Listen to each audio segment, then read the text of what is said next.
Boa tarde a todos. Havendo o quórum regimental e sob a proteção de Deus, declaro aberta a presente sessão. Convido o deputado Ismael dos Santos para que proceda a leitura da ata da sessão anterior.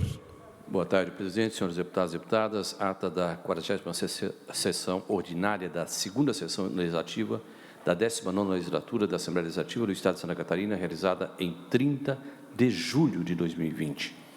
Na presidência, o deputado Júlio Garcia, na secretaria, o deputado Laércio Schuster e Nilson Berlanda. Às 9 horas do dia 30 do mês de julho do ano 2020, nessa cidade de Florianópolis, capital do Estado de Santa Catarina, reuniu-se a Assembleia Legislativa em sessão ordinária. Havendo quórum regimental, o senhor presidente declarou abertos os trabalhos e convidou o senhor deputado Nilson Berlanda, quarto secretário, para proceder à leitura da ata da sessão anterior, que, em consonância com o parágrafo 1º do artigo 106 do seu regimento interno, o senhor presidente deu a por aprovada.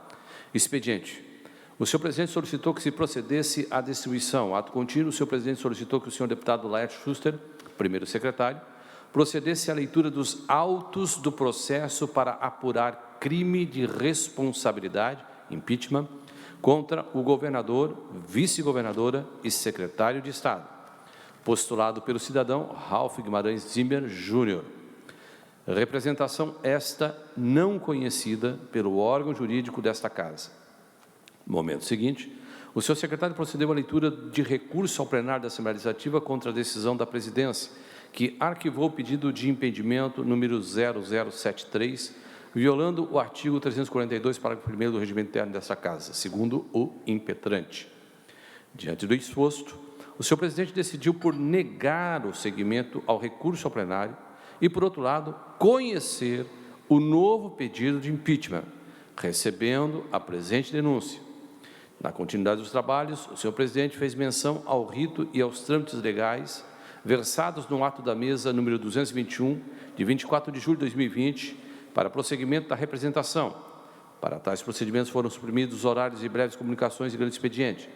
Prosseguindo, o senhor presidente anunciou o próximo horário. Ordem do dia.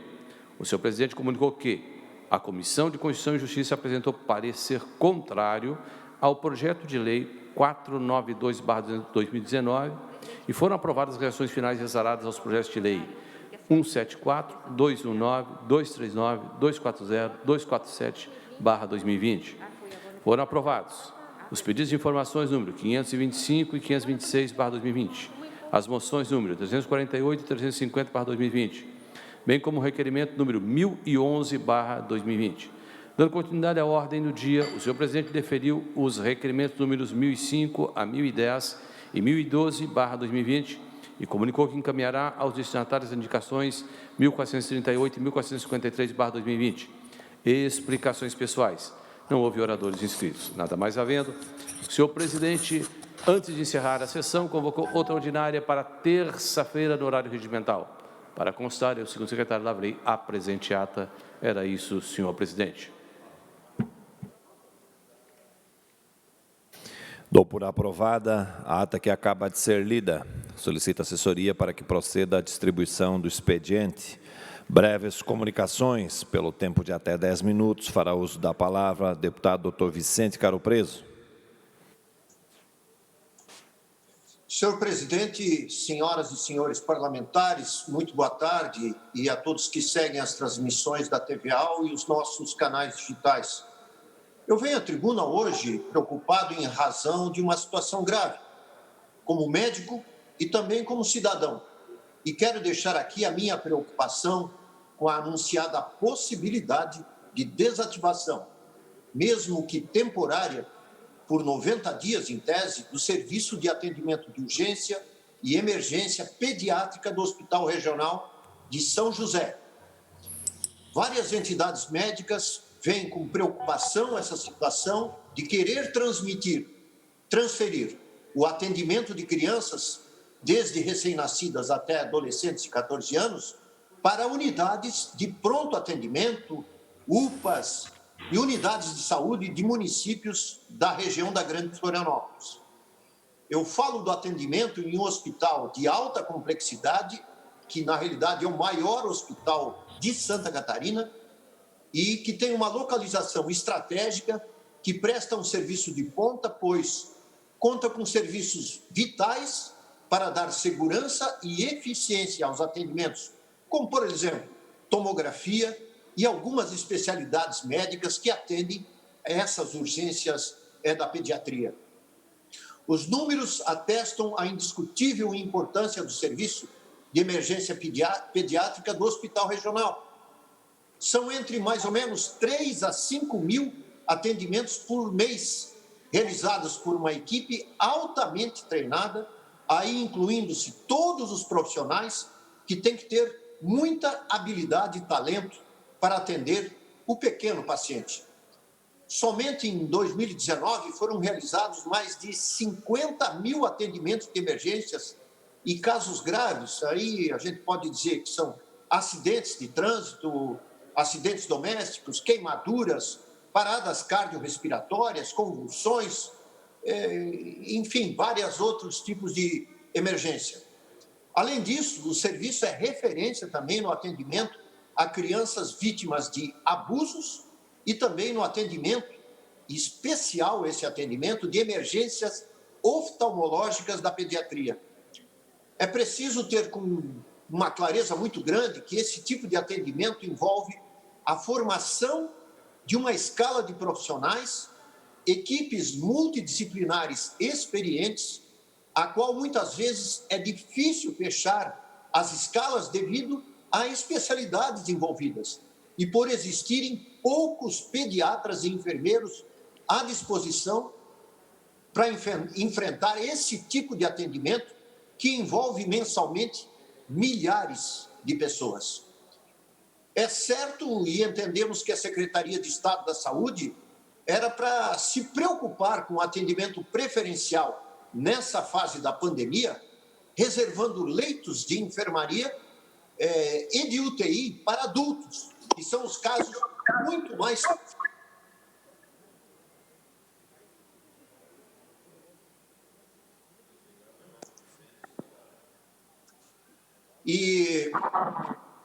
Mas a desativação dos serviços e de suas escalas profissionais, mesmo por 90 dias, certamente vai trazer consequências difíceis de consertar e trazer risco para uma desorganização do atendimento pediátrico da região.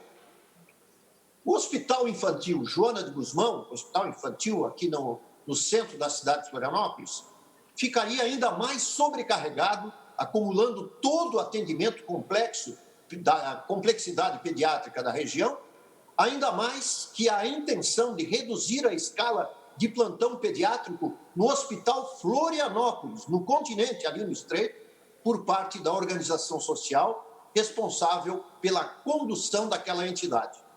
Além disso, a transferência do serviço de emergência infantil para UPAs pode comprometer também o serviço de saúde dos municípios já sobrecarregados. Sabe-se que não é fácil, nesse momento de crise pandêmica, encontrar soluções razoáveis e urgentes para tudo, mas o que pretendo com esse pronunciamento é alertar para uma outra dificuldade de atendimento que geraria mais angústia, considerando ainda que boa parte da sociedade está privada de meios de transporte e até de recursos financeiros para se dirigir a outros locais de atendimento que seriam indicados pelas autoridades sanitárias dessa grande região. A Sociedade Catarinense de Pediatria emitiu nota oficial sendo contra a desativação. Entidades de classe como a ACM, Associação Catarinense de Medicina, também se mostraram solidárias ao não fechamento desse pronto atendimento no São José. Da mesma forma, o Serviço de Pediatria do Hospital Florianópolis, no Estreito, manifestou preocupação com a decisão que serão reduzidos os plantonistas pediátricos, mantendo-se apenas um profissional por 24 horas. Esse hospital é administrado, como eu falei, por uma organização social, mas pertence ao Estado. Relembrando que, em caso da SES decidir pela desativação, o hospital do pronto-socorro do Hospital Pediátrico de São José, vocês vejam a complexidade, pois teria que a SES apresentar um plano de contingência que deveria ficar, assim, muito claro. Uma transição para esse queda de atendimento, uma garantia de acesso na outra ponta por 24 horas garantia de acesso a exames, fluxo de alta complexidade envolvendo a regulação e o financiamento para isso, pois gera impacto tanto na SES quanto nos municípios. Sendo assim, numa parte. Sim, com a palavra o deputado Neudi Sareta. Deputado Vicente Caro Preso, queria lhe parabenizar por estar trazendo esse assunto.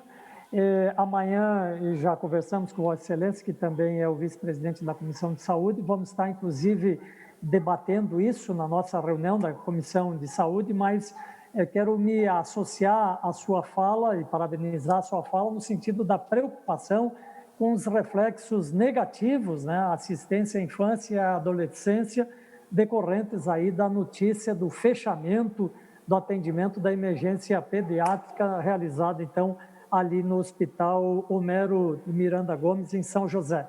Queria me associar a isso e dizer que amanhã, inclusive, nessa reunião da Comissão de Saúde, vamos estar debatendo de forma muito forte isso, inclusive com representantes também do governo. Obrigado, deputado. Obrigado, presidente Neudi Sareta, pela sua sensibilidade, né, nesse momento que envolve um setor tão importante, tão sensível da nossa sociedade e num momento de muita dificuldade. Eu sei, porque já sentei naquela cadeira na Secretaria de Estado, das grandes decisões que são envolvidas agora nesse momento, né, mas a desarticulação do atendimento pediátrico é um risco muito grande, que eu acho que é difícil o Estado querer passar por isso, né? Tem que abrir, eventualmente, outras possibilidades para aumentar o número de leitos de adultos, tanto de UTI quanto também de enfermaria. Seriam essas, e vamos amanhã receber as autoridades médicas e também de outros profissionais de saúde e autoridades que desempenham funções importantes na condução da saúde municipal e estadual, para a gente debater um pouquinho desse importante tema. Muito obrigado. Pela ordem, deputado Kennedy Nunes. Presidente, eu queria, antes da próxima fala, propor que nós pudéssemos fazer um minuto de silêncio. Nesse momento, uma grande tragédia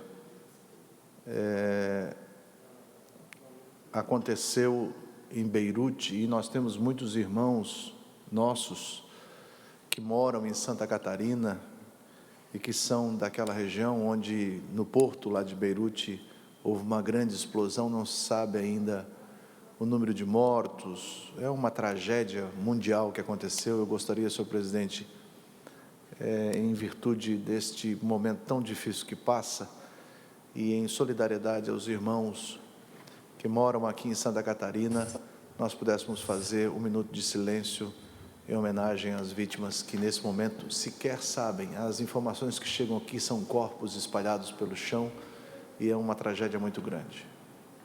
Esta presidência atende requerimento de Vossa Excelência nesse momento de profunda dor e pesar que passam todos os familiares das pessoas vitimadas.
Muito obrigado, presidente. Ainda em breves comunicações, chamo a atenção de Vossas Excelências e, ao final, explico o porquê. Eu vou fazer a leitura do artigo 107 do nosso regimento interno. O tempo que se seguir a leitura da ata e distribuição do expediente será destinado aos deputados inscritos para breves comunicações, podendo cada um falar por 10 minutos e apenas uma vez. Parágrafo 2º. A inscrição será feita na primeira secretaria da mesa ou onde esta determinar, em caráter pessoal e intransferível, de terça a quinta-feira, para cada sessão, a partir das 8 horas até o encerramento da respectiva sessão. Por que eu faço a leitura deste artigo, deste parágrafo? Porque agora nós estamos numa excepcionalidade. Então, muitos colegas deputados estão fazendo a inscrição online, porque eles estão participando da sessão de forma virtual. Então, eu peço a todos, quando se inscreverem aqui na mesa, no livro da mesa, coloquem no ladinho o horário, porque quem está se inscrevendo de forma virtual, o horário já está registrado, e nós vamos observar as duas listas para fazermos, então, a ordem sem causar prejuízo a ninguém. Próximo horário, em breves comunicações, pelo tempo de até 10 minutos, fará uso da palavra a deputada Paulinha. Obrigada, senhor presidente. Eu peço licença para fazer a minha fala sem o uso de máscara, já que mantemos as devidas distâncias sociais. Bem, meus queridos colegas, eu quero muito dizer a vossas excelências que eu, em breve, também vou ter a oportunidade de discorrer sobre a peça de impeachment apresentada pelo defensor público Ralph. Mas não farei hoje. Ainda estou na leitura e na análise dos seus pormenores, o que me sinto absolutamente qualificada em fazer, porque a política é o meu universo, mas eu a pautei desde o princípio dos meus dias com um estudo técnico e ético singulares, que marcam a minha trajetória. Importante dizer que a história que cada um de nós aqui dessa casa construiu até aqui, ao longo de uma vida, meus colegas, ela fala por si. E é por isso que ataques capciosos e inverdades proferidas contra mim em redes sociais não me trazem sobressaltos. Eu estou totalmente em paz com o legado que construí até então. Paz que nem todos aqueles que mencionam meu nome nessas redes têm o privilégio de desfrutar, em razão dos atos violentos que promoveram. Bem, senhores, o direito administrativo é, sim, uma das minhas grandes paixões, e a dedicação a ele me consagrou como uma das mais competentes gestoras públicas da minha geração. E eu deixo isso registrado apenas para que, antes que alguém imagine que desqualificações do objeto da minha vida possam constranger o meu trabalho imune a qualquer desses ataques. E não falo do parlamento, quero deixar claro. Aqui só encontro respeito e entendimento entre os meus pares. Hoje, meus colegas, na verdade, eu quero falar sobre uma outra questão. Eu quero falar sobre uma palavra muito preciosa, muito cara para nós todos: a democracia. Por ela, pessoas morreram. Por ela, cada um de nós caminhou para chegar até aqui. Eu olho para esse plenário, senhor presidente, e os meus olhos se encontram com homens e mulheres de valor, alguns com mais de 30 anos de vida pública a serviço de Santa Catarina. E eu sou grata por ser uma das 40 vozes dos mais de 7 milhões de catarinenses.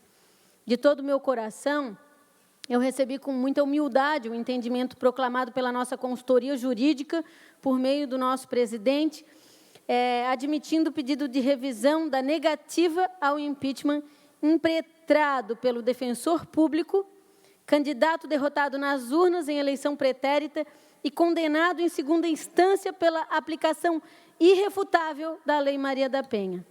Sim, eu o qualifico. O sangue de mulher que pulsa em minhas veias não vai permitir que essa casa se olvide que o denunciante é um agressor de mulheres. Mas volto à democracia, que é o meu assunto de hoje. É preciso dizer, o pedido de impeachment, em que pese eu ainda não tenha feito um estudo mais aprofundado, ele faz parte dela, faz parte da democracia. Para que o seu uso, veja bem, seja aplicado, deputado Kennedy, em duas condições: no ato corruptório do gestor, no crime de responsabilidade, na improbidade administrativa direta intencional, porque as não intencionais, aqueles que foram gestores públicos e que o são, sabem que ainda há espaço para que no direito possamos buscar as responsabilidades de quem os promoveu. Isso está claro como água para mim e para a maioria esmagadora dos brasileiros. Porque quem põe e quem tira pela democracia são eles, aqueles que também nos põem e nos tiram. No caso em específico de Santa Catarina, nós estamos falando mais precisamente de 5.070.000 eleitores. Meus queridos colegas, aqui eu tenho reunido muitos amigos, pessoas que, a despeito de seus valores ideológicos e políticos, eu respeito e admiro. E é por isso que me sinto à vontade para expor as verdades que me provocam. Eu tenho refletido muito esses dias. E eu quero lhes falar de uma menina idealista, sonhadora, a quem eu recorro nos momentos difíceis, quando eu preciso escolher um caminho. E ela grita dentro de mim agora: será esse um pedido de impeachment amparado num caso de direito difuso de uma categoria, provocado por agente de explícito desequilíbrio emocional, uma razão forte o bastante para arrancarmos da função que lhes foi conferida pelo povo um governador e uma vice-governadora? É esse um motivo para que 40 homens e mulheres, dos quais eu me incluo, tomem o direito de 5 milhões? Francamente, eu acho que essa é uma pergunta que todos nós vamos ter que nos fazer nesses próximos dias. Porque eu, em meio íntimo, eu tenho buscado essa resposta. E eu conclamo os meus colegas, aqueles que eu tenho essa devoção, a fazer o mesmo. Eu alerto para vossas excelências que o caso em tela não se trata aqui de defender o governo ou mesmo as figuras do Moisés e da Daniela. A reflexão que eu compartilho tem relação direta com a defesa da democracia, do direito de voto, do respeito ao poder, que é justamente consagrado à sociedade catarinense. Quem não gosta do governo Moisés terá em 2022 a grande oportunidade de trazer as suas propostas e fazer a sua opção.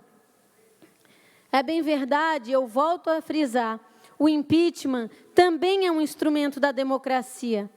Mas para que nós, 40 pessoas, porque não é nada mais além disso que somos, possamos subtrair a vontade expressa de mais de 5 milhões de catarinenses, há que residir muito mais do que a vontade de alguns ou o descontentamento de outros. Eu luto, senhor presidente, e sempre vou lutar pela democracia, porque eu sou filha dela. Eu volto aqui a dizer que ainda faço os meus estudos sobre as razões expostas. Mas preciso fazer um relato dos meus sentimentos, das minhas emoções, porque esta é a liberdade pela qual a minha vida foi pautada. O sangue que corre em minhas veias me provoca nesse momento, porque não a defesa desse ou aquele, mas a defesa daquilo que historicamente o nosso país sofreu e lutou para edificar ao longo dos anos, que é o sagrado direito de voto. Precisamos ter muita delicadeza e responsabilidade nas tomadas de decisão que alcançarão a nós. Não nego, na defesa de um homem ou de uma mulher, não subtrairei jamais os meus princípios, mas também não para condenar quem quer que seja. Eu quero deixar essas palavras pedindo sinceramente que Deus nos ofereça a sua bênção, que ilumine cada um dos nossos colegas, porque tem um entendimento que o que está em jogo não é o projeto político de A ou de B, mas é o estado de coisas que Santa Catarina pode se pôr num ambiente de conflito que fuja às barreiras do nosso estado. Nós vivemos ainda um momento delicadíssimo de grandes frustrações, de grandes dificuldades em razão da pandemia posta, uma pandemia de proporções globais, cujas responsabilidades dos fracassos que vivemos não podem ser atribuídas apenas a alguém. E é claro que precisamos aqui deixar exposto que nenhuma medida tomada por nós pode permitir que ensejemos outras vontades que não sejam aquelas de proteção do povo catarinense. Eu não sei do resultado, não sei como será o amanhã, mas eu tenho muita confiança nos meus colegas e no parlamento. E por isso que sigo de cabeça erguida na defesa daquilo que entendo em minha razão, que é o mais justo, o mais assertivo nesse momento. A escolha dos meus caminhos, senhor presidente, sempre foi até hoje a mais difícil. Nunca me trouxe à vida momentos fáceis quando decidi pela política, mas sempre estive ao lado das convicções que o meu coração carregou em si. Muito obrigada. Pela ordem, presidente. Pela ordem, deputado Gessé Lopes. Só queria fazer alguns relatos. Primeiramente, eu acho que desqualificar o denunciante por questões de ele ter cometido um outro erro em algum momento da vida dele vai apequenar aqui o debate. Porque a verdade, ela continua sendo verdade, independente de quem está falando. Acho que nós não podemos aqui desqualificar o pedido de alguém que, inclusive, já foi até avaliado aqui pela Procuradoria da Casa. Então, desqualificar quem está denunciando, porque ele cometeu um outro erro na vida dele, eu acho que não é cabido. O processo de impeachment, todos sabem que é um processo político, principalmente porque a casa é uma casa política. Né? Por que a Dilma caiu? Por causa da pedalada? Não, porque era um partido corrupto, que vinha de um histórico de corrupção, que tinha ligações com o Foro de São Paulo, isso aí veio à tona, tinha um projeto socialista, tinha uma guerra cultural. As pessoas estavam mais preocupadas com coisas maiores do que simplesmente aquele fato técnico que estava levando ela ao impeachment, o que está acontecendo com o governador. O governador não tem uma alma para ir na rua, botar uma faixinha e dizer assim, fica governador, fica Moisés. Não tem, por quê? Porque não tem mais apoio popular. Não tem mais apoio popular.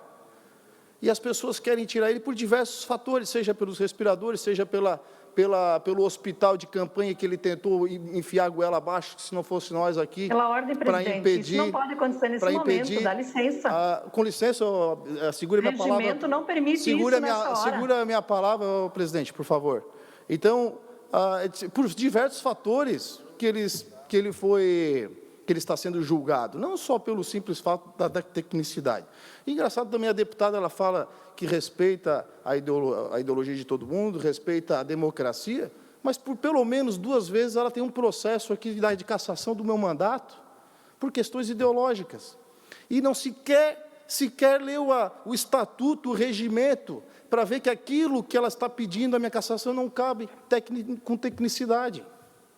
Não é cabível de cassação de mandato nenhum daqueles processos que estão na comissão de ética. Então, falta um pouquinho mais de coerência no discurso bonito da deputada. Obrigado. Pela ordem, presidente. Pela ordem, deputada Luciane Carminati.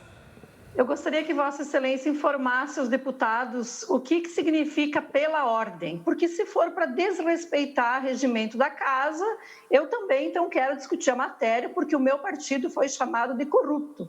Né? Então eu quero discutir, vamos discutir socialismo, vamos discutir comunismo e vamos deixar a pandemia crescendo no Estado, porque isso não nos interessa. Se é pela ordem para fazer este debate, eu quero fazer agora esse debate também, garantindo o mesmo direito. E com relação aos votos da Comissão de Ética, os deputados são bem crescidinhos, são adultos, e eu respeito a livre decisão e o voto dos deputados da Comissão de Ética, sem se antecipar e sem prever o voto de ninguém. Então, eu quero saber se pela ordem cabe essa discussão, presidente.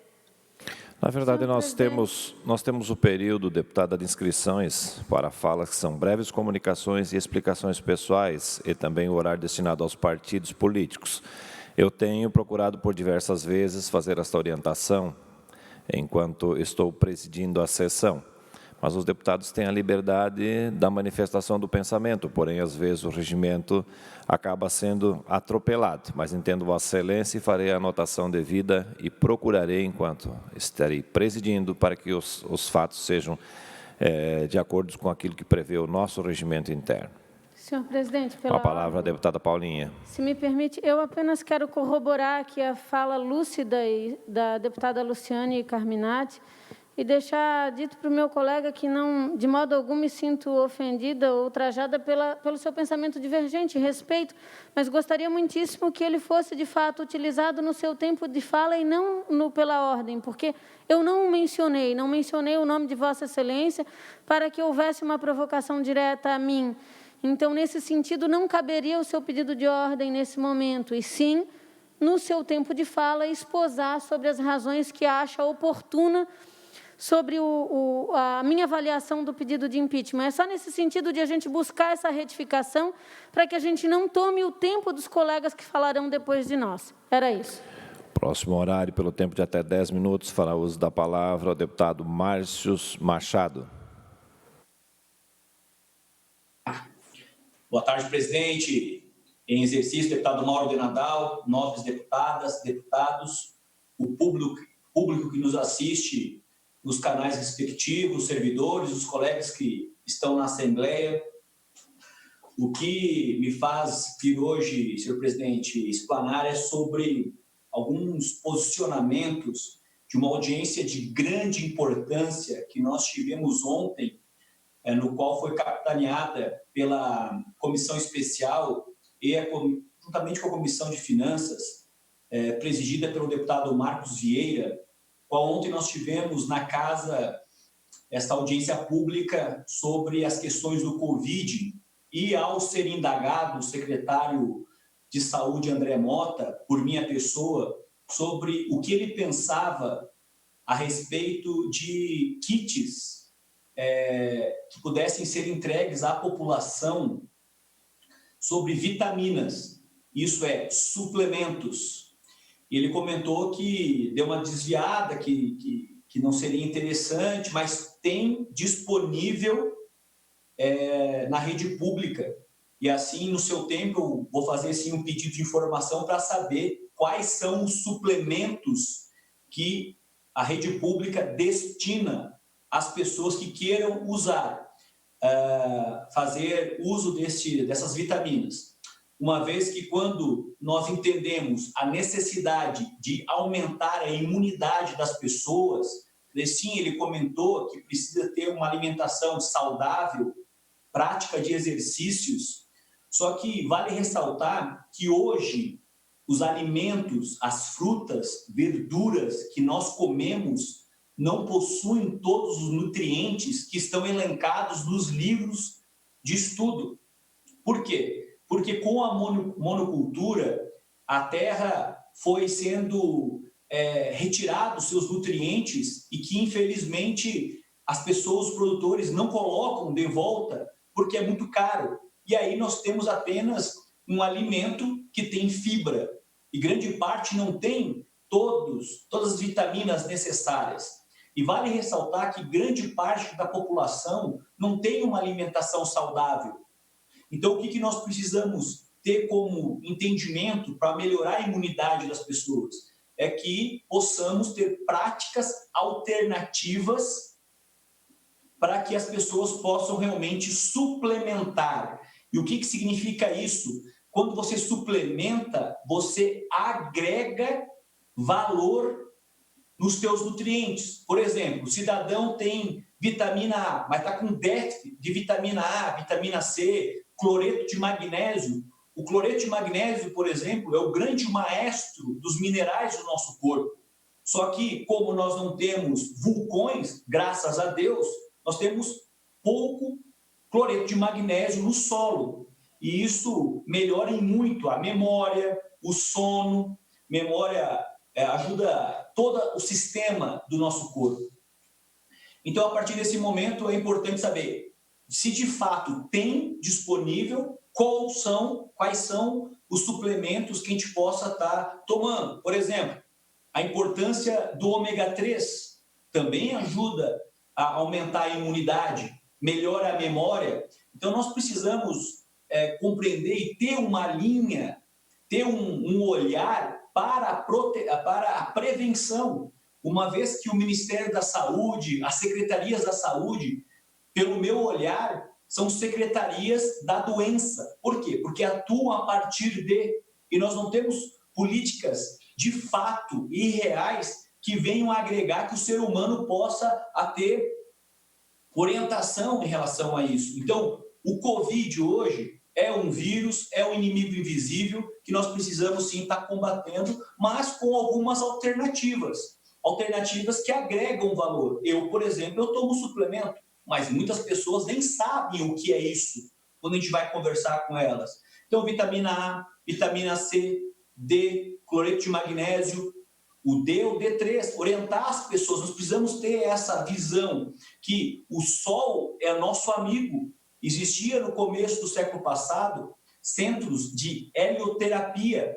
O que significa isso? A pessoa estava doente, ia para esses centros, tomava banho de sol e daí melhorava. E hoje nós temos a heliofobia, nós temos medo do sol, mas é o sol que traz a vitamina D3, que foi erroneamente como vitamina, mas na realidade é um hormônio. Então nós precisamos ter esses entendimentos. Hoje, por exemplo, nós temos um projeto de grande valia aprovado, e aqui eu cumprimento o deputado Neudi Sareta, sobre a conscientização da doença de Crohn, que é uma doença no intestino. Meu pai, ao meio-dia, veio aqui em casa e me apresentou o exame da doença de Crohn. E lá está a menos de 50, aparece que está tudo certo. Então ele está com 20. Quando ele veio aqui, ele estava acima de 50 as unidades.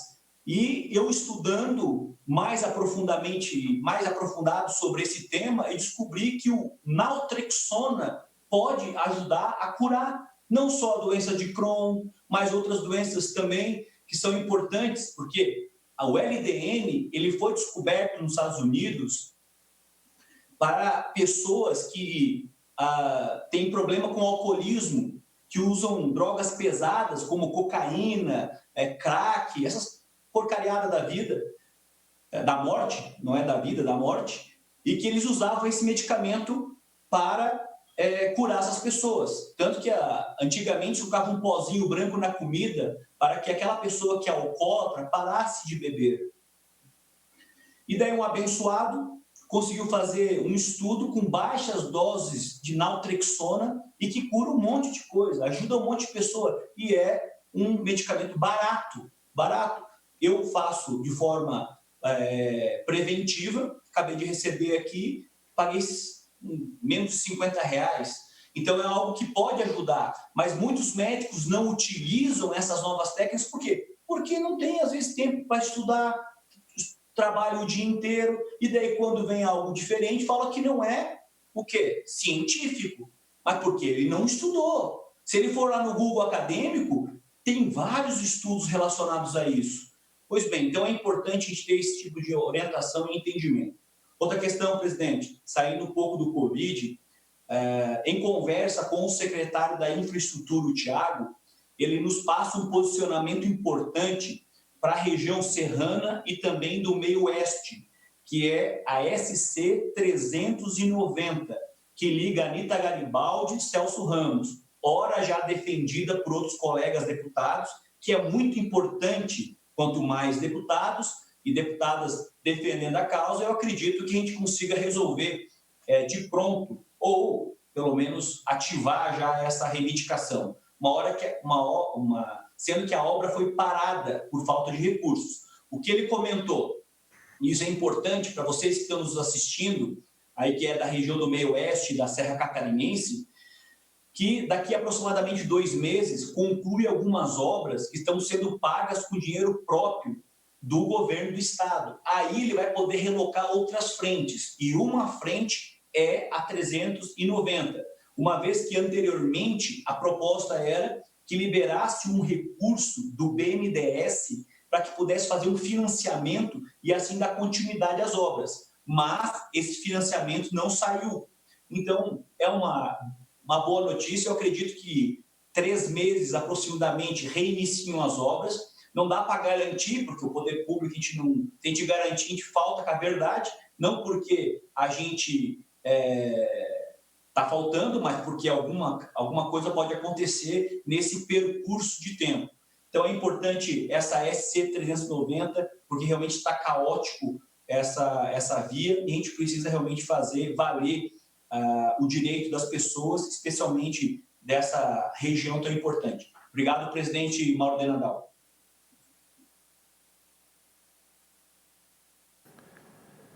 Ainda em breves comunicações, fará uso da palavra pelo tempo de até 10 minutos a deputada Luciane Carminati, que está faceira porque a Chapecoense vai ter um jogo importantíssimo ao longo da semana. Pois é, se fosse já para comemorar o resultado positivo. Quero cumprimentá-lo, presidente, nobres colegas deputados e deputadas, trazer aqui um assunto que está mexendo muito com a vida de praticamente todas as famílias com crianças e jovens em idade escolar. Ô, Luciane, o problema... Antes que você se estenda aí, positivo só o resultado do jogo, tá? Tá bom. O exame do coronavírus negativo. Sim, fica registrado, meu colega. Obrigada. Então, voltando então ao assunto, aos jovens e crianças em idade escolar, o problema que virou o ensino remoto. E essas dificuldades que os pais e alunos estão sentindo são as mesmas que recaem sobre os nossos professores, e aqui eu me refiro, obviamente, pelo acompanhamento que temos maior, né, aos professores da rede estadual. Se houvesse coerência, os governantes ficariam até constrangidos em decidir que agora as aulas dependem do acesso à tecnologia. Por que que eu falo isso nesse momento? Porque este acesso foi e continua sendo negado pelos gestores da educação. Quando a gente vem aqui cobrar, denunciar, não é para ficar fazendo crítica gratuita a este governo ou a governo anterior. É porque a gente sabe que algumas decisões vão ter impacto negativo lá na frente. Vocês lembram, colegas deputados que estão na casa há maior tempo, como eu, lembro de tantas vezes que nós denunciamos a decisão do governo estadual em fechar os laboratórios de informática e demitir cerca de 1.200 profissionais que atuavam nas escolas para promover a inclusão digital. Isso foi no ano de 2016.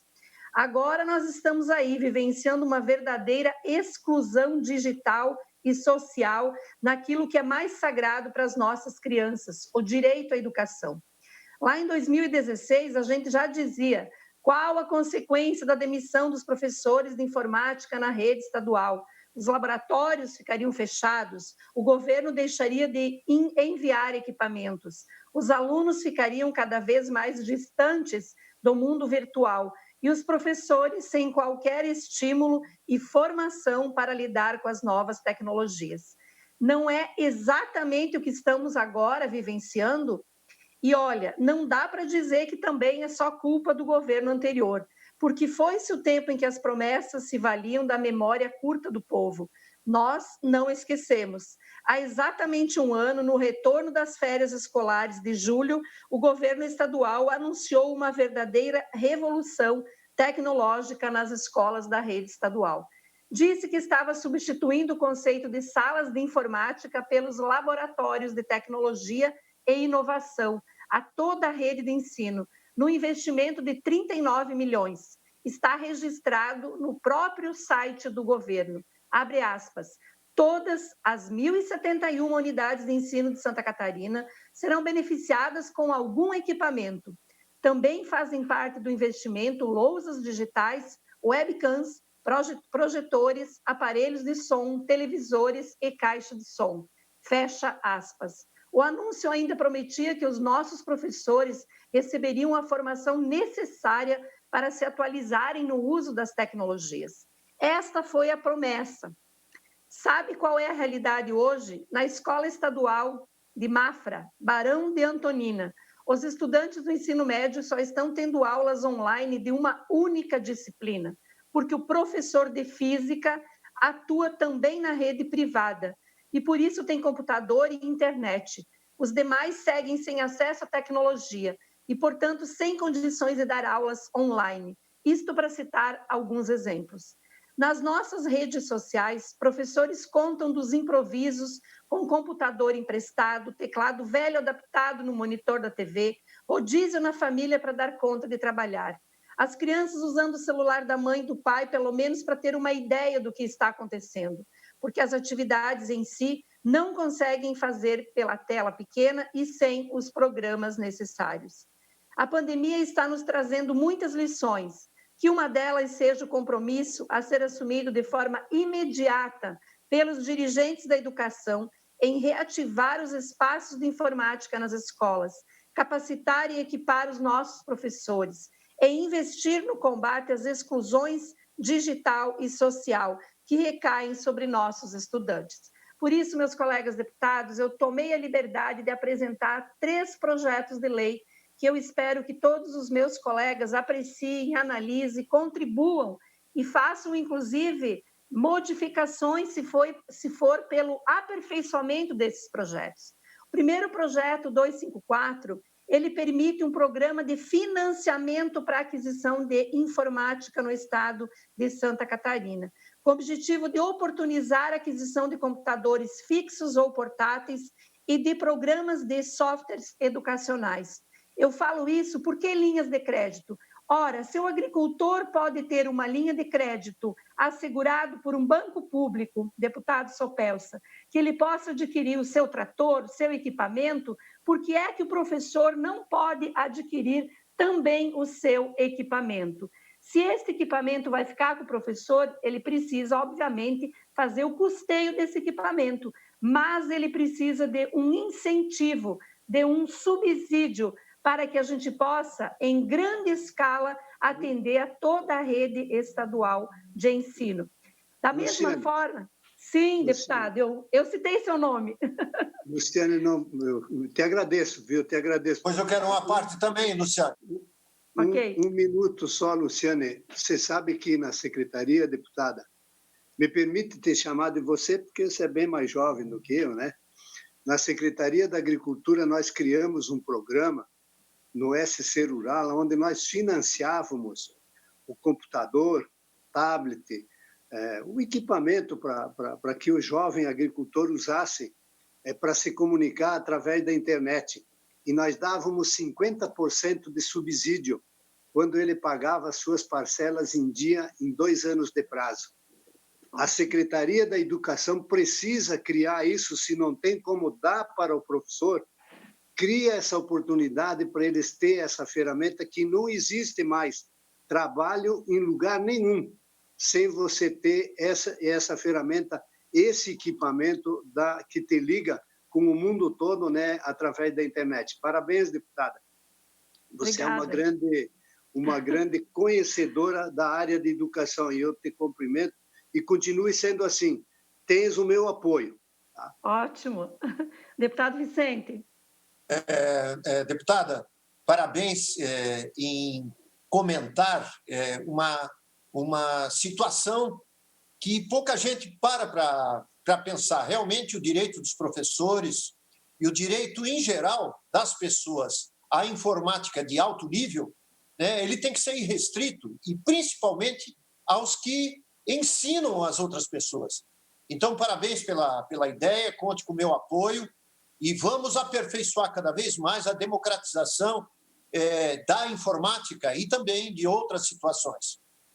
Obrigada, deputada. Luciana, e ainda... Oi, deputada Luciana, uma parte, por favor. Quero te parabenizar, conta comigo, porque tu sabe que está muito bonito a fala, eu concordo plenamente, textualmente, com tudo que estás falando. Mas a luta é grande, conta comigo, Lu. Muito obrigada, deputada Ada. E terminando, então, a minha manifestação, ainda 1 minuto e 30, nós temos ainda 2 projetos de lei. Então, um do financiamento aos professores, o outro que permite que todos os dispositivos de informática apreendidos, como celulares, computadores, tablets, no estado de Santa Catarina, apreendidos pelos órgãos de segurança estaduais, sejam também destinados às escolas públicas da rede estadual. E, por último, um outro programa que nós estamos protocolando hoje, o projeto de lei, que aí sim também o gestor público estadual é responsável pela criação de um programa próprio para que se chegue, então, a todos os alunos e aos professores o fornecimento de equipamentos portáteis, como notebooks e também programas de computação, assim como a garantia da capacitação aos profissionais. Por que nós apresentamos 3? Porque nós achamos que se depender só do Estado fazer chegar a tecnologia pelos seus meios próprios, vai demorar muito tempo. Então, aliado a isso, todo o recolhimento desses equipamentos destinados às escolas públicas e também, da mesma forma, o financiamento desses equipamentos. Eu quero, presidente, agradecer a manifestação de apoio dos meus colegas e tenho certeza que também a grande parte dos que não se manifestaram estão sensíveis a este tema. Muito obrigada, presidente. Fim das breves comunicações, passamos ao horário destinado aos partidos políticos, mas antes ouço o deputado Sargento Lima. Boa tarde, deputadas, deputados. Deputada Carminati, a senhora me põe numa situação muito difícil. O pessoal falou assim, ô Lima, tu fica ali defendendo a deputada. Eu falei, mas a mulher é boa, ela tem ideias excelentes, né?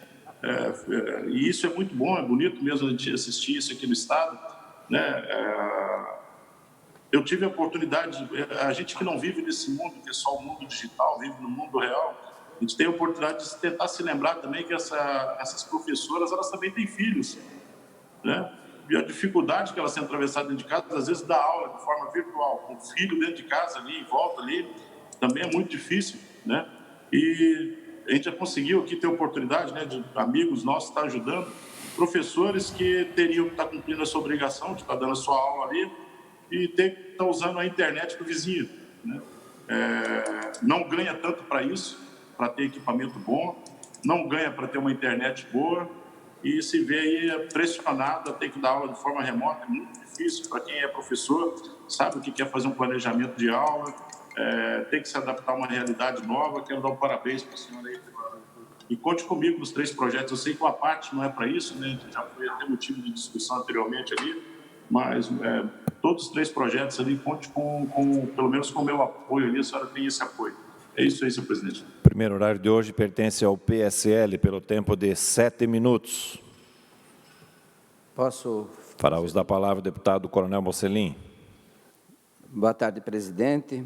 Boa tarde aos nobres colegas, a todos que nos assistem através da TVAL. Eu havia me inscrito nas breves explicações pessoais, mas não deu tempo, então vou tentar fazer o uso de forma rápida, dentro do horário do partido, para fazer uma colocação pessoal sobre o processo de impeachment. Quero antecipadamente já registrar o meu apreço que eu tenho com o nosso presidente, e eu sei que ele ainda não emitiu nenhum juízo de valor, ele apenas foi lida o parecer da assessoria jurídica aqui desta casa. Então, agora está no momento de debates e nós temos que trabalhar nos esclarecimentos. Primeiro, ter convicção pessoal dos fatos, estudar a situação e depois tentar convencer os nossos colegas. E eu já antecipo que eu não defendo o indefensável, eu só vou defender alguma coisa quando eu estou convencido. E eu estudei muito, final de semana passei lendo todo esse processo de impeachment, para eu entender que realmente teve algum ato de improbidade administrativa por parte do governador, por parte da vice-governadora, por parte do secretário Tasca. E eu vou tentar fazer um resumo, até para a minha qualificação pessoal, sou também bacharel em Direito, tenho formação jurídica, tenho escola na magistratura, fui professor de Direito por muito tempo na Faculdade de Direito, então eu tenho condições, acredito, de fazer essa análise. Vamos aos fatos. O que aconteceu realmente nessa questão dos procuradores do Estado, pela minha análise que eu fiz aqui? Houve um pedido da Associação dos Procuradores do Estado de Santa Catarina à Procuradora-Geral, na época, a doutora Célia. Ela recebeu esse pedido de paridade. O pedido é o seguinte: a Associação dos Procuradores do Estado de Santa Catarina, a PROESC, requer que seja dado cumprimento aos acórdãos prolatados pelo Tribunal de Justiça de Santa Catarina, acima ventilados, garantindo a isonomia remuneratória entre o Procurador do Estado de Santa Catarina com os procuradores da Assembleia Legislativa. Então, eles pediram um cumprimento de uma ação judicial que já existia, para serem equiparados aos procuradores da Assembleia. O que a doutora Célia fez? Ela, cumprindo o parágrafo 2º do artigo 1º da Lei Estadual 14.275, 2008, ela remeteu ao governador do Estado, encaminhe-se ao excelentíssimo senhor governador do Estado, a fim de, se assim entender, autorizar o processamento, instrução e análise do pleito, conforme lei tal. Então, o governador colocou de acordo o quê? Não é para fazer o pagamento, é o de acordo para fazer a análise antecipada. Vamos ver o que diz o parágrafo 2º do artigo 1º da Lei 14.275. Os pedidos administrativos de indenização e de satisfação dos direitos e as propostas dos acordos judiciais, cuja repercussão financeira seja superior a 50 mil, se for anterior, nem passa pelo governador, serão anteriormente à análise do mérito, repito, serão anteriormente à análise do mérito, submetidos à prévia e expressa autorização do chefe do Poder Executivo. Esse foi o único ato do governador nesse processo, e não fez mais nenhum ato. Aí, o que a procuradora fez? Teve vários despachos de vários procuradores, submeteu a Procuradoria, o Conselho Superior da Procuradoria-Geral do Estado. O relator, doutor João Carlos Castanheira Pedrosa, ele deu um parecer favorável e o Conselho, por unanimidade, acolheu o voto do relator. Aí a Procuradora-Geral, o que ela fez? Remeteu para quem? Para o governador? Não, o governador não tem participação mais nisso. Ela remeteu para o secretário de administração. Dessa forma, é que a decisão judicial substanciada nos autos do mandado de segurança, número tal, deve ser cumprida, então, cumprindo uma ação judicial, aplicando-se administrativamente a paridade remuneratória dos procuradores de Estado, em conformidade com tal. Encaminhe-se o feito ao senhor secretário de Estado de Administração para isso, para fazer o devido pagamento. O secretário de Administração, aí onde é que entra o secretário Tasca, tendo em vista os termos do fundamento do parecer da PGE número tal, de lavra de Consultoria Jurídica e Procuradoria-Geral do Estado, devidamente colhido pela Procuradora-Geral do Estado, determina a remessa à Diretoria de Gestão de Desenvolvimento de Pessoas, para cumprimento da decisão judicial. Para cumprir a decisão judicial, ele não tem que discutir, decisão judicial se cumpre, não se discute, foi o que ele recebeu da Procuradoria-Geral. E daí ele remeteu ali para os setores abaixo, para a Diretoria de Gestão de Desenvolvimento de Pessoas e feito o devido cumprimento da decisão judicial. Essa foi todo o trâmite. Mas sou eu que entendo assim. Vamos lá. O senhor Ralph Guimarães Zimmer Júnior encaminhou uma representação ao Ministério Público, pedindo o quê?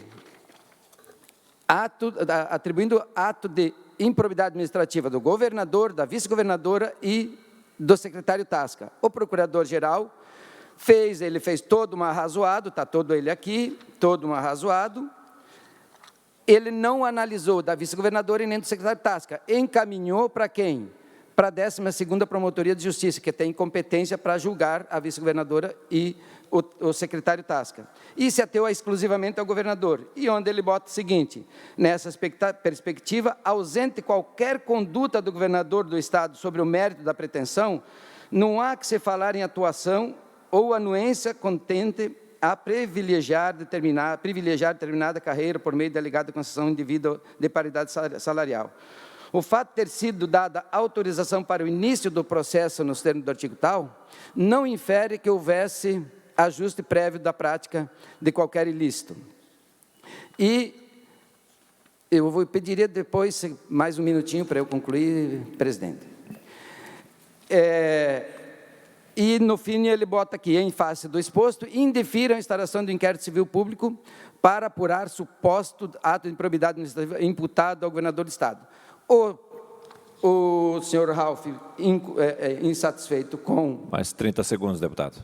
Ele encaminhou para o Conselho Superior do Ministério Público um recurso. E o Conselho Superior, então, ele dá o seguinte despacho final, então. Diante do exposto, considerando a ausência de elementos de prova ou de informações mínimas para o início de uma apuração em relação ao governador do Estado, posicionamos-nos no sentido da decisão do indeferimento da notícia de fato ser mantida. E, da mesma forma, o promotor de justiça não deferiu, infelizmente, não tenho tempo aqui. Mais 30 segundos, deputado. Tá, ok. A mesma coisa, o promotor de justiça indeferiu o pedido contra a vice-governadora Iutasca. Não vejo qualquer participação da vice-governadora, ela estava num período que o Estado está máquina fechada, assumiu 15 dias, não cometeu qualquer ato, não tem nem que se discutir qualquer ato de improbidade dela, e o secretário Tasca cumpriu uma decisão judicial. E o próprio Tribunal de Contas deu um parecer também dizendo que não tem qualquer deliberação que aponte pela existência de nexo de causalidade entre o governador e a prática delegada.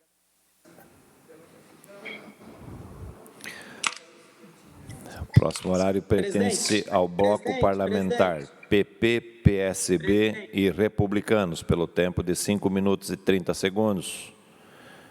Pela ordem, deputado Ricardo Alba. Presidente, pegar um gancho na fala ali do meu colega Mocelin, eu tenho acompanhado as sessões... Deputado, me perdoa, nós discutimos há pouco esse assunto aqui por invocação regimental. Eu vou escrever Vossa Excelência para falar em explicações pessoais, pode ser? Nós estamos no horário destinado aos partidos políticos. Pode ser. Senhor presidente, o Altair e o Zé Milton. Fará uso da palavra o deputado Altair e o deputado José Milton Schaefer. Meu boa tarde, senhor presidente, senhores deputados, senhoras deputadas.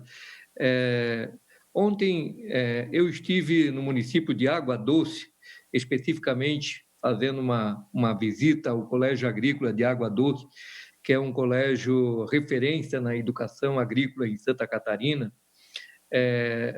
Santa Catarina tem 5 SEDUPs de escolas agrícolas que formam técnicos em agropecuária, que são os profissionais que vão trabalhar na agricultura, vão trabalhar nas atividades do agronegócio, tanto na suinicultura, avicultura, gado de leite, e são grandes formadores de sucessão familiar os colégios agrícolas, já que a maioria dos que vão estudar são alunos, filhos de agricultores que têm uma formação ampliada para fazer a sucessão nas suas propriedades rurais, e muitos se tornam empreendedores. Eu tenho a grata satisfação de ter estudado num colégio agrícola, na época pertencente à Universidade Federal de Santa Catarina, o Colégio Agrícola de Araquari, e tem dado uma atenção muito especial ao ensino agrícola em Santa Catarina. E me preocupou muito a situação em que se encontra os 5 SEDUPs do Estado, ou seja, as 5 escolas agrícolas do Estado. Principalmente com essa pandemia, os alunos estão em aulas online e a escola tem uma estrutura, é uma escola que ela funciona 24 horas por dia, ela é praticamente uma escola-fazenda, e a quantidade de colaboradores, de profissionais para fazer a manutenção e o acompanhamento das atividades do campo fica prejudicado, principalmente pela falta dos alunos.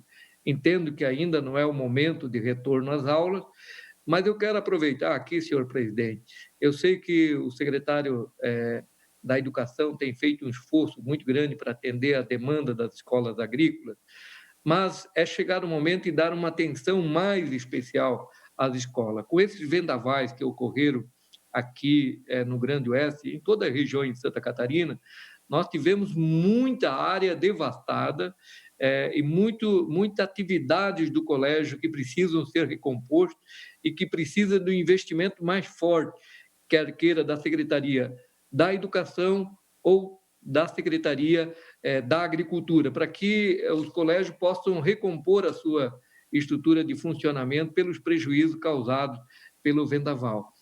Mas um ponto mais importante é que nós precisamos que a Secretaria da Agricultura, em conjunto com a Secretaria da Saúde, aliás, da Educação, abracem os colégios agrícolas, porque senão eles vão acabar fechando por falta de estrutura necessária, principalmente para os insumos para o plantio, seja de grão, como os insumos para agropecuária. Nós precisamos de um apoio maior, que a Secretaria da Agricultura abracem, juntamente com a IPAGRE, toda a parte de infraestrutura dos colégios agrícolas para terem um funcionamento melhor. Eu pergunto ao deputado Zé Milton, se ele está online aí para mim compartilhar o meu tempo com ele. Bom, como o deputado Zé Milton não se manifestou, eu vou ocupar o restante do tempo. Essas escolas agrícolas que estão no município de Água Doce, São Miguel do Oeste, que são municípios polo, em Campo Herê, né, que são grandes formadores de técnicos agrícolas que vão trabalhar principalmente nas casas agropecuárias, nas cooperativas, nas agroindústrias e também na sucessão familiar rural. Trata-se... Oi? Deputado Altair, Supelsa. Deputado Monteiro Supelsa. Se o senhor me permite um minutinho, eu queria lhe agradecer primeiro e lhe parabenizar, deputado Altair. Eu conheço essa situação dos colégios agrícolas na época de secretário da Agricultura. E ninguém melhor do que Vossa Excelência pode falar da importância que eles têm. Eu não tenho dúvida nenhuma que dali saem os verdadeiros continuadores, não sei se é bem a palavra, do trabalho na agricultura e no agronegócio. A ligação familiar deles é muito grande, e essa dificuldade deles ir buscar, às vezes não se enquadram nem no programa de equivalência do calcário, da semente de milho que a Secretaria tem. Quero ser seu parceiro para nós encontrarmos aí junto uma solução para atender esse pleito que Vossa Excelência faz, deputado. Não há um mais justo do que isso. Mais 30 segundos, deputado.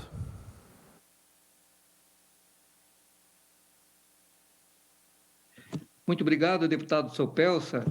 A sua experiência é muito produtiva, por estar à frente, por conhecer também o Colégio Agrícola de Água Doce, também temos o Colégio Agrícola de São José do Cerrito, aí na região de Lages, de forma que nós precisamos encontrar uma saída para que as estruturas da IPAGRE e as estruturas da Secretaria da Agricultura atuem em parceria com a Secretaria da Educação nas escolas agrícolas. Muito obrigado, senhor presidente. Próximo horário destinado ao Partido Novo, pelo tempo de 5 minutos.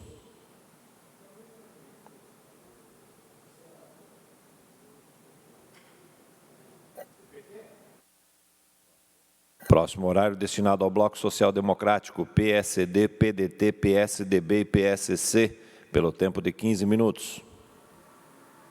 Deputado Kennedy.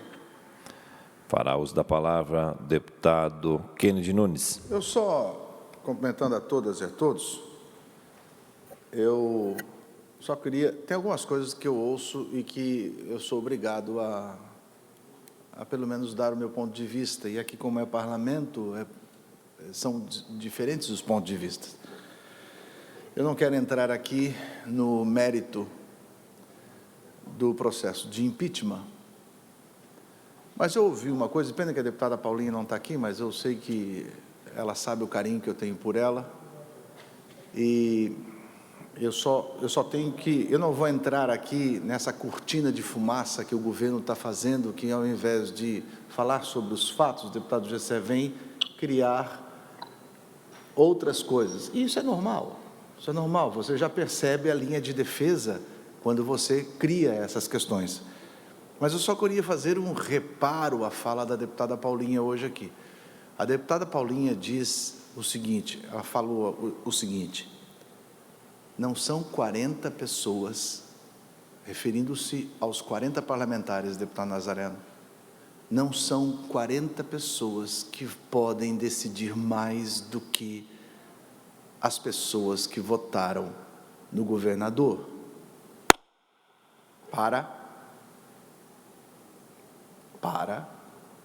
Nós não somos 40 pessoas aqui. Eu não sou um aqui. Eu sou 39.352 aqui. Deputado Rodrigo Minuto, Vossa Excelência não é um aqui. Vossa Excelência é, deixa eu ver aqui, para não fugir aqui. Quanto? 26.623. A deputada Paulinha, que diz que nós só somos 40 aqui, ela não é uma, ela é 51.739 pessoas. E eu tive o cuidado de somar quantos nós somos aqui, os 40. Se é para ver números, então vamos ver a realidade. Eu só estou fazendo isso porque eu me senti afrontado, deputado Gessé, e até pensei, mas pera lá, será que é verdade? Um grupinho de 40 pessoas querer ser maior do que 71% dos votos que elegeu enganadamente um governador? Aí eu digo, não, mas pera lá, eu não sou só eu aqui, eu represento as pessoas, eu estou aqui representando quem por livre e espontânea vontade deu o voto. Deputado Gessé, quantas pessoas o senhor é aqui? 31.595 pessoas. Aí vamos lá, eu somei os votos dos 40 aqui, inclusive os bastante votos vindo do Oeste, deputado Mauro de Nadal. E se somados aos votos aqui, só dos 40 que chegamos aqui, é 1.540.338 votos. Mas é óbvio que se somarmos somente estes 1.540.338 votos, não dá a legenda. Isso. Então vamos ver quantos votos nós representamos aqui. Deputada Paulinha, se a senhora não está vendo, eu queria que a senhora entendesse. Os 40 que a senhora diz que é só um grupo de 40, nós representamos, espera aí, deixa eu ver, nós representamos aqui, para ser mais exato, os 40, nós representamos 4.241.667 votos. Respeito com o parlamento, respeito com um desses 40, que ninguém chega aqui com o voto sozinho. Governador, esta linha de defesa de querer dizer que 40 pessoas querem ser mais do que o total de votos que o elegeu, está errado. Porque se a gente for checar, os 40 deputados, esta casa, tem muito mais votos do que o senhor levou.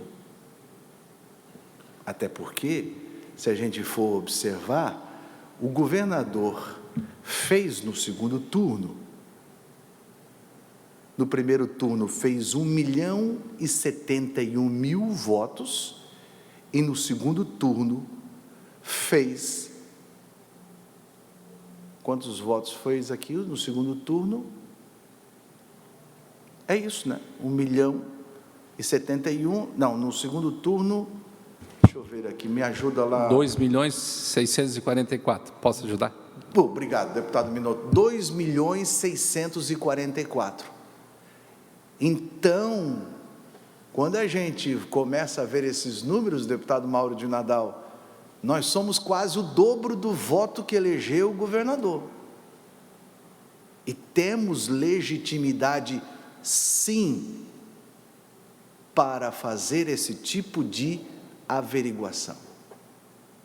Esta linha que o governo faz, que são 40 pessoas querendo ser mais do que 2.600.000, está errado. A gente é quase o dobro.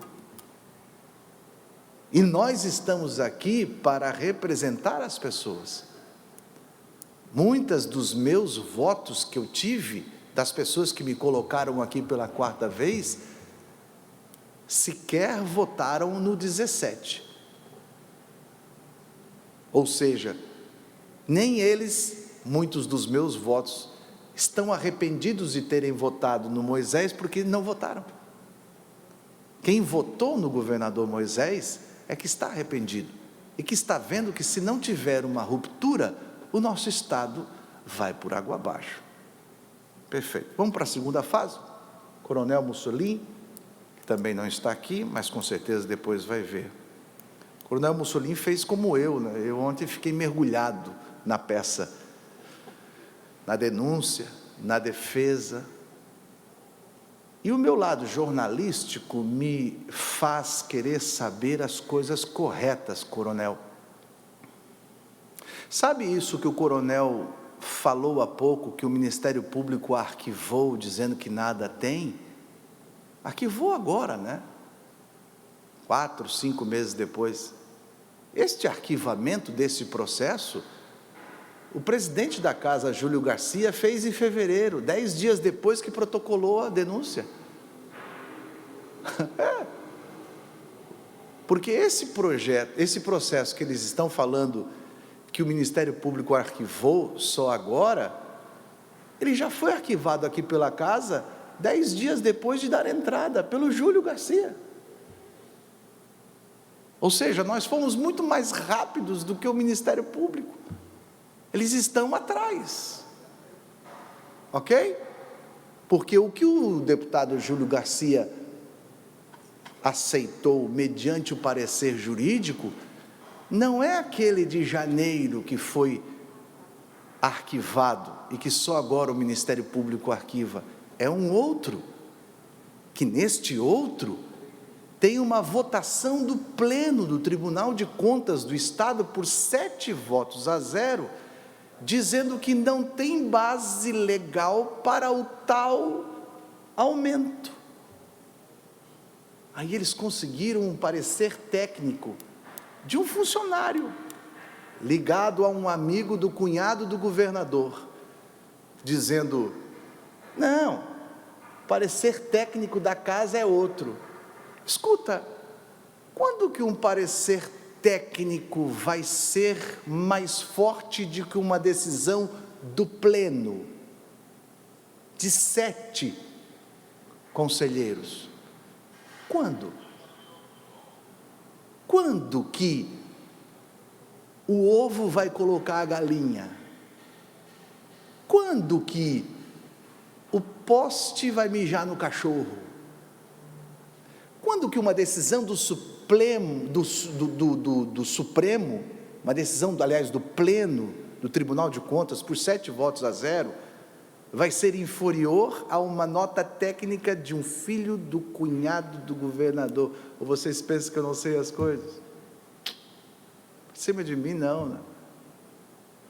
Por cima de mim, não.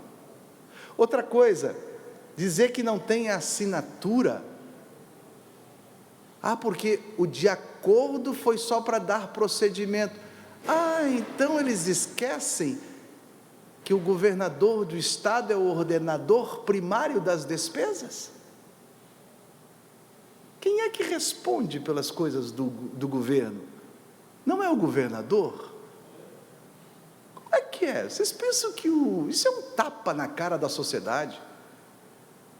Querer um governador dizer que não assinou, sendo que em outubro, está aqui, quer ver? Eu tenho para mostrar, só um pouquinho, deixa eu só procurar aqui, até porque eu gosto de falar e mostrar, né? Está aqui, ó. Aqui, ó. Conhece isso aqui, governador? De outubro. Está vendo ali? Está vendo o que está escrito ali? A Procuradora-Geral. E está vendo o que está escrito aqui, ó? De acordo, Moisés. Carlos, como é o nome dele? Carlos Moisés da Silva. É. Ai, disseram que a governadora também não tinha assinatura. Vamos lá, pera lá. Vamos lá. Isso aqui está no processo. Está vendo ali, ó? De 15 de janeiro. Olha ali. Quem é que assina? Dá para ver aí? Quem é que assina? Como é que é o nome? Daniela Cristina Rainer. No dia que era governadora em exercício, não é vice-governadora, é governadora em exercício. Eu não quero entrar nesse mérito, até porque, pelo que eu entendi, agora eu vou esperar a defesa, né, presidente? A defesa que eles vão apresentar, eu preciso entender. Eu já estou com minha formação aqui, uma opinião bem formada, mas pode ser que a defesa seja tão forte e evidente que possa fazer eu mudar de opinião. Pode acontecer. Até porque as defesas agora, feitas até agora, não valeram para nada, porque as defesas que foram feitas foram arquivadas. Se eu for observar a defesa que foi feita, aí eu começo a pensar assim, que a governadora em exercício respondeu à denúncia como governadora em exercício. E daí, depois que ela saiu, ela disse na defesa, naquela que foi arquivada, ela disse assim, eu não podia ser contra o governo porque eu estava interino. E por que foi contra depois? Ou seja, por que naquela hora a senhora não foi assim, porreta, de dizer, eu não vou assinar? Estão querendo aí achar, talvez o governador Moisés tirou esses 10 dias para fugir e colocar ela. Vindo do Moisés, eu não duvido nada. Mas se foi isso, ela perdeu uma grande oportunidade para mostrar que ela é diferente. Então, assim, ó, só para colocar bem claro, nós não somos 40 aqui, nós somos 4,5 milhões de eleitores. Respeito com o parlamento. Quando eu voto aqui, eu não voto por mim, eu voto por quase 40 mil pessoas. Já pensou? É por isso que existe a casa representativa do povo. Essa aqui é uma casa de representação do povo.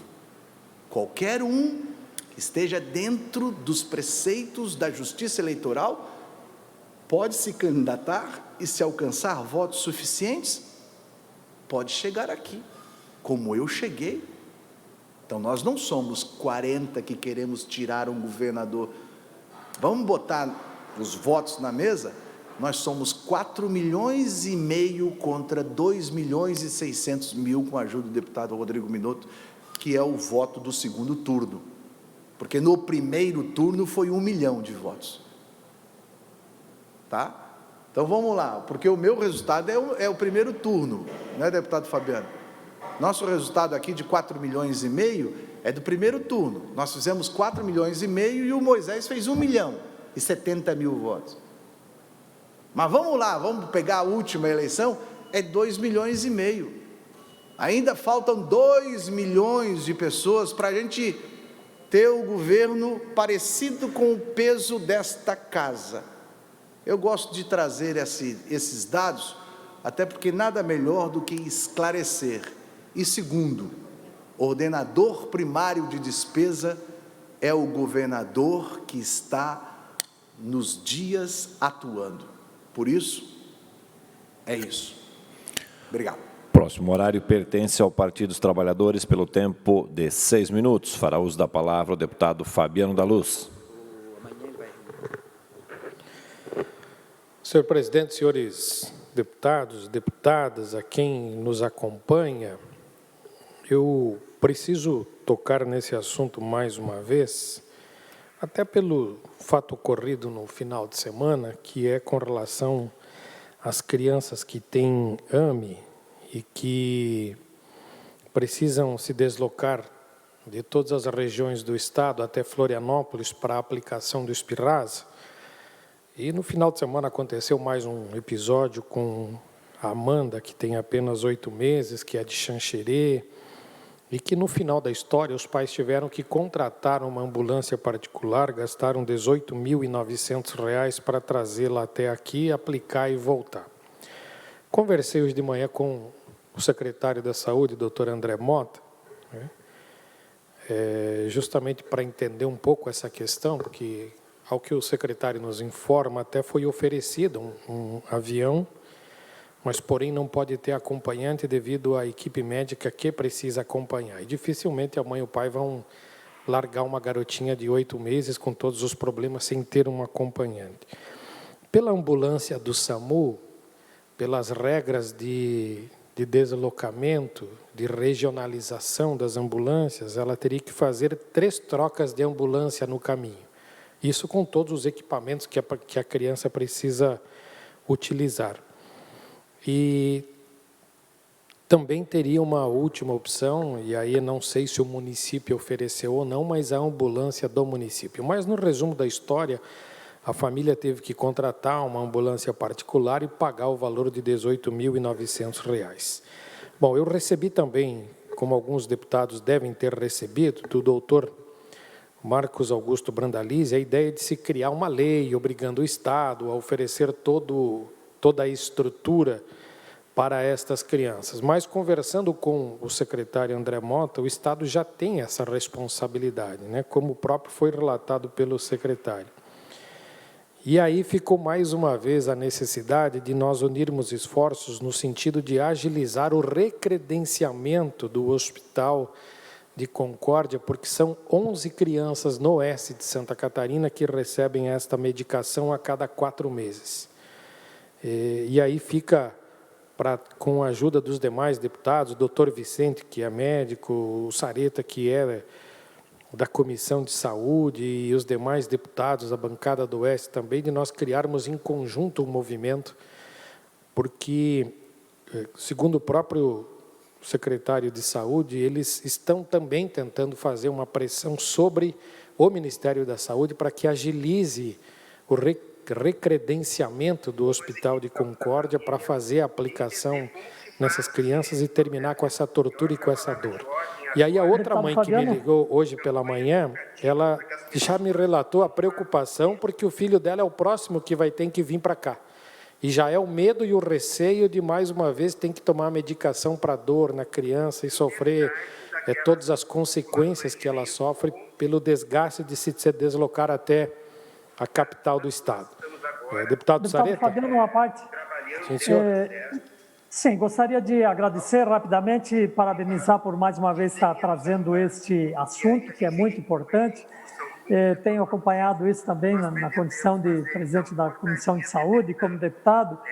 Também já apresentamos proposição aí no sentido de que seja efetivamente credenciado outros hospitais no interior de Santa Catarina. Eu acho que o Hospital São Francisco de Concórdia tem condições de fazer isso. O Hospital de Chapecó também, o Regional de Chapecó também tem condições de fazer isso. Então, é muito importante, o sofrimento dessas crianças é muito grande. Queria lhe parabenizar mais uma vez por estar abordando esse assunto e insistir realmente para que o Estado possa, o quanto antes possível, fazer o credenciamento de hospitais além da capital para a aplicação dessa medicação. Obrigado, deputado. Obrigado, Sareta. E também para complementar aqui a informação dos pais, é que o Estado oferece o respirador, né? Mas fica por conta da família a mangueira, o filtro e o gás, né? Então, se as famílias estão hoje sobrevivendo à base das doações, das campanhas que as pessoas estão aderindo, estão assumindo, estão fazendo, mas torna realmente uma situação muito delicada, muito complicado, e realmente exige de nós também esta responsabilidade. E, no mais, apenas trazer aqui que agora inúmeras pessoas que sempre sobreviveram ou que tinham na sua profissão principal a questão de eventos e que desde março estão sem realizar eventos, estão muito preocupados com a situação financeira e familiar deles, porque realmente são meses e meses sem receber e estão pedindo uma reunião com o grupo gestor de crises do governo para discutir um pouquinho isso, o que pode, o que não pode hoje ou amanhã, bem como o setor de transportes. Me chamou a atenção porque eu fui no final de semana para o Oeste e voltei de avião, fiz escala em Campinas. O aeroporto de Campinas cheio, o avião lotado. Na volta, a escala foi por Guarulhos, o aeroporto de Guarulhos cheio, o avião lotado. Aí os ônibus não podem circular, mas, no entanto, os aviões estão lotados. Então, por que para uns podem, para outros não podem? Isso também nós precisamos cobrar para ter uma solução daquilo que verdadeiramente é ou não necessário, senão daqui um pouco nós vamos estar receitando cloroquina, nós também, deputados. Obrigado, presidente. Próximo horário pertence ao PL, pelo tempo de 8 minutos.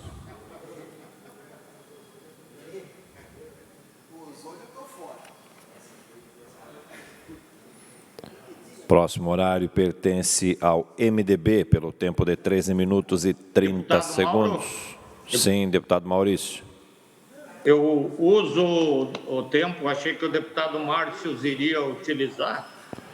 O Márcio falou no início da sessão, Vossa Excelência pode usar o tempo de até 8 minutos, na sequência o MDB. Obrigado, deputado Mauro, preside essa sessão, senhores deputados, todos que nos acompanham pela TV AL. Eu queria dizer aí também, confirmando as palavras do deputado Fabiano da Luz, eu recebi essas demandas lá do município de Xanxerê e, claro, precisamos ter ali a questão da família também. Eu sei que é difícil para uma mãe deixar a criança sozinha com a equipe médica, mas nesse caso aí, pela doença que ela enfrenta, pelo tratamento, pelas dificuldades, vai ocorrer sim momentos em que a mãe vai ter que confiar e deixar com a equipe médica. E fazer os transportes, como o deputado Fabiano falou, vir de Xanxerê, de ambulância, são 7, 8 horas, muito desgastante, principalmente para a Amanda, para o nenê. E eu entrei em contato tanto com o Estado quanto com a Prefeitura Municipal. A Prefeitura ofereceu a passagem aérea para os pais, para se deslocarem de Chapecó até Florianópolis, e o governo do Estado ofereceu a UTI helicóptero, que também faria esse transporte rápido. Só que eles têm os equipamentos ali de manutenção da vida e a equipe médica. E no momento desta remoção, claro que o amor de mãe é fundamental, mas o conhecimento técnico é primordial. Então, é mais necessária a presença, nesse momento, de toda a equipe médica para a manutenção da vida, como é numa UTI, onde o conhecimento técnico é fundamental e às vezes, decisivo para manter ou não uma vida. Então, eu quero dizer que é importante, veio esse projeto aí que o promotor lá da comarca de Xanxerê, acho que mandou para quase todos os deputados, ou pelo menos mandou para as pessoas, pedindo para mandar aos seus deputados para fazer essa lei. E, como disse o deputado Fabiano, não é por questão de legislação o problema realmente é uma questão de operacionalização técnica e segurança do paciente. Então, acho que tem que fazer esses ajustes, a medicação tem que ter aplicação regionalizada, tem que ter em Lages, tem que ter em Rio do Sul, tem que ter em Chapecó, em Xanxerê, no extremo oeste, para facilitar para essas famílias. Então, nós estamos acompanhando, é algo que comove quando coloca nas redes sociais, o compartilhamento é muito grande, e é bom mesmo essa nossa manifestação para explicarmos à comunidade que, de parte da Assembleia, que de parte do governo, tem sido adotadas providências necessárias nesse sentido. E eu queria, depois eu tenho 3 indicações que vão a votação aí, deputado Mauro, e que uma delas, nós temos aí imagens que a técnica da Assembleia tem, que sugere ao governador do estado que o prédio onde situava-se a delegacia de polícia do município de Garuva seja ocupado ou utilizado ou cedido mediante comodato ao Rotary Club de Garuva. Esse pedido nós recebemos das entidades locais, da comunidade, e é um prédio em boas condições, mas que hoje o mato está tomando conta, ele está abandonado. E o Rotary Club, que realiza um excelente trabalho naquele município, tem o trabalho da Casa da Amizade, o atendimento a ações sociais. A referida entidade não possui um espaço físico adequado para administrar a entrada e saída de doações, bem como manter o programa Rotary Kids, que atende as crianças de 6 a 12 anos, bem como o banco ortopédico, que fornece a pessoas em estado vulnerável cadeiras de rodas, bengalas, cadeiras de banho, camas ortopédicas, andador, entre outros. Então, por isso, nós fizemos uma indicação, que eu sei terá aprovação de todos os senhores deputados, para a transferência, então, desse imóvel, se a técnica tiver até as fotos aí do prédio como está na atual situação, hoje pode colocar a imagem, para que a gente, então, aprove essa indicação de passar, por mediante comodato, o prédio da antiga delegacia de Garuva para o Rotary Club. Quando tiverem a imagem, pode colocar. E as outras indicações, uma que sugere ao governador do estado a implantação de um trevo alemão na rodovia SC 350, próximo ao portal, na divisa dos municípios. Aí as imagens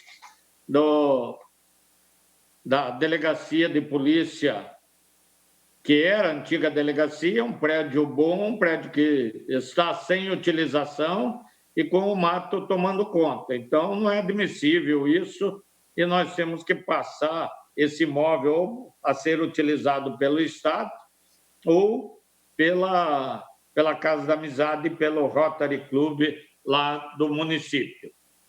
Então, a outra indicação, como eu falei, é ao secretário de Infraestrutura para a implantação do trevo alemão na SC 350 entre os municípios de Rio do Oeste e Laurentino. É uma rodovia bastante movimentada e que há dificuldade ali na conversão, sempre sujeito a acidente. E também a outra indicação, que é a liberação da circulação de carretas de 9 eixos na SC 281 entre os municípios de Braço do Trombudo e Trombudo Central. Nós sabemos que há uma restrição a esse tipo de veículo em algumas rodovias estaduais, e lá nós temos a REC e outras grandes empresas no município que trabalham com exportação, com vendas para todo o país, e precisa, então, ser estudado junto à Secretaria de Infraestrutura e à Polícia Rodoviária Estadual a liberação para a circulação de carretas de 9 eixos na SC 281 entre os municípios de Braço Trombudo e Trombudo Central. Então, era isso, senhor presidente. Obrigado e um abraço e que Deus abençoe a todos. Próximo horário pertence ao MDB, pelo tempo de 13 minutos e 30 segundos. Fará uso da palavra a deputada Ada Faraco de Luca. Boa tarde, senhor presidente. Boa tarde, caros colegas. Boa tarde, TVAL, Rádio Alesc. Bem, nessa segunda-feira, nós, deputados, podemos dar uma contribuição, não direi fundamental, mas importante, para ajudar o povo catarinense a compreender melhor, né, o momento que estamos passando com o coronavírus.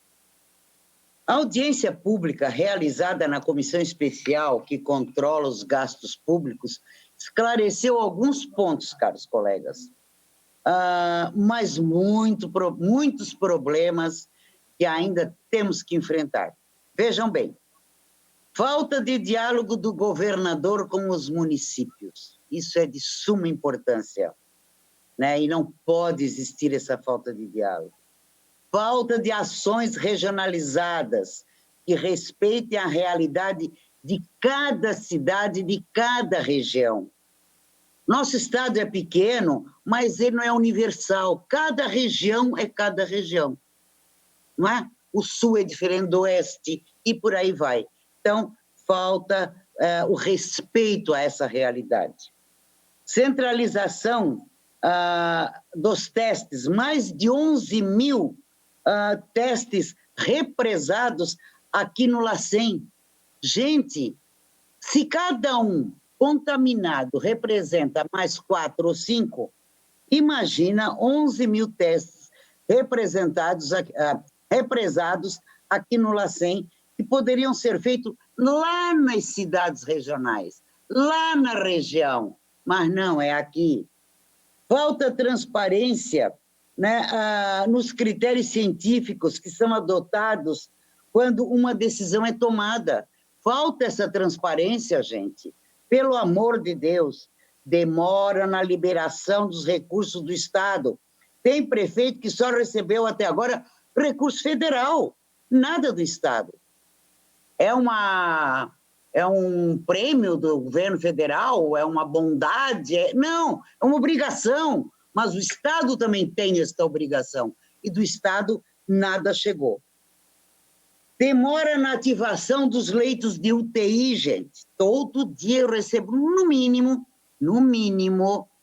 4 a 5 ligações, fazendo reclamação dos mais diversos pontos do Estado, lugares que eu até não tenho relacionamento nem de nada, e me telefonam.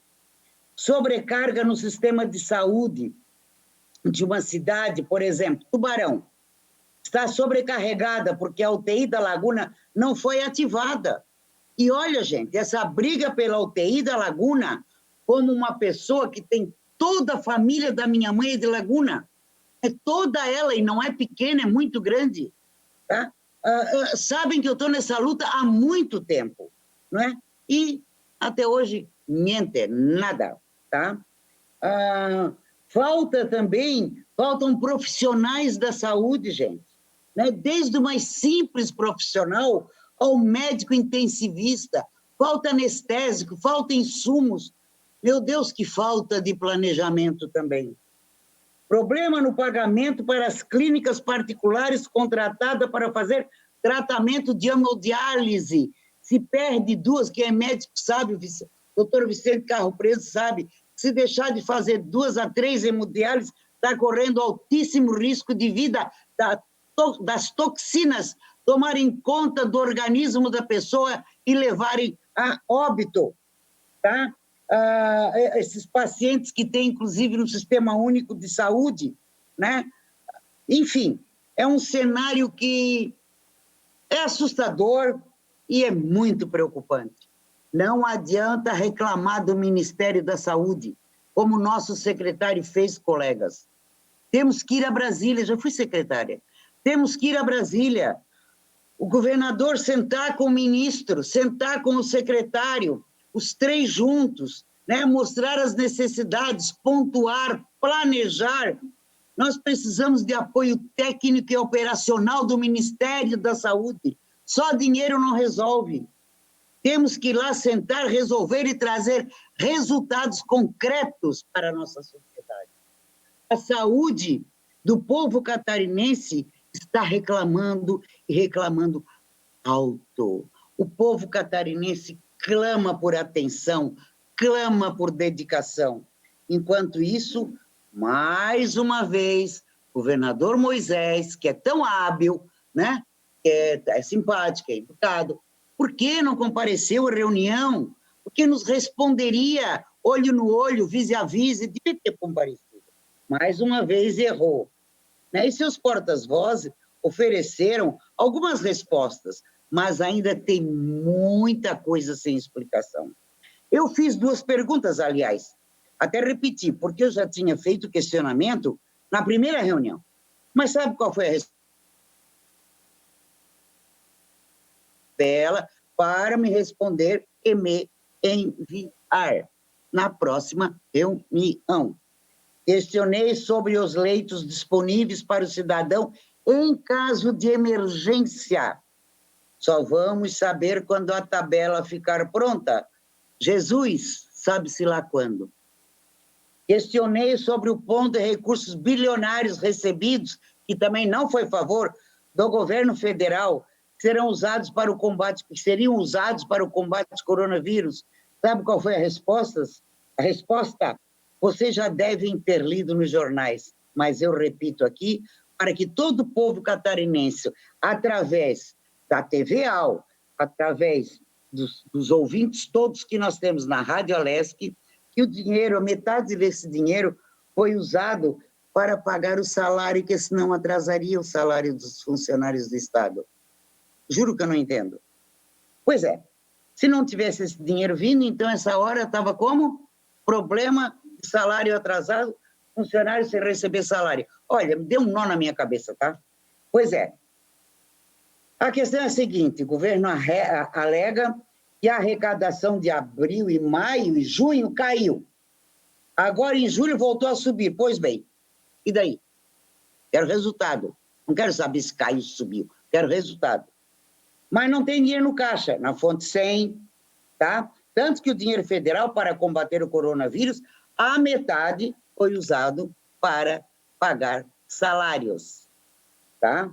É só ver aí a gravação que escuta. Aí eu pergunto para vocês, com que dinheiro o governador está percorrendo o Estado para anunciar liberação de verbas? Todo dia eu vejo. No Facebook, no Instagram, todo dia eu vejo. Está liberando verba para aqui, para acolá, e não são poucas. Não é pouco dinheiro, não. É muito dinheiro que está sendo liberado. Tá? Com que dinheiro? Com que verba? É com dinheiro das emendas parlamentares, que é uma obrigação prevista em lei? Sim. Que é obrigado a pagar. É com que dinheiro? Se não tem dinheiro, é um nó. Nós precisamos ficar atentos, vigilantes. Está morrendo mais de uma pessoa a cada meia hora no Estado. Isso é apavorante, é terrorizante, entende? Meu Deus, eu mesmo já perdi 3 amigos, gente. Né? Isso dói, isso machuca. Cada pessoa que morre dessa desgraça que é o coronavírus é um pedaço de cada catarinense que vai embora. Isso é doído. Nós temos que ter mais sentimento, lutar pela vida, lutar pela saúde, certo? Não podemos permitir que isso aí sirva de um abuso, permitir que o governo faça disso uma tábua de salvação, que se agarre à vida do povo catarinense com bravatas e promessas como se fosse o último suspiro. Não é por aí. Vamos mostrar atitudes dignas, atitudes realmente que o povo fique satisfeito. Olha, gente, é muito triste chegar a essa conclusão. Tomara que eu, deputada Ada, esteja errada, esteja enganada, tá? Porque o nosso povo não merece. O povo catarinense é trabalhador, é caprichoso, é honrado, não merece descaso nenhum. Governar, administrar o dinheiro público é uma coisa muito, muito séria, não é brincadeira. A vida das pessoas também é uma coisa muito, muito séria, não é brincadeira, não é joguete. Não é o momento de fazer politicagem, seja como queiram dizer, né? Com a vida do povo catarinense. Podem ter certeza que nós vamos continuar muito firmes e atentos nessa luta em defesa do nosso povo, da nossa gente. Muito obrigada.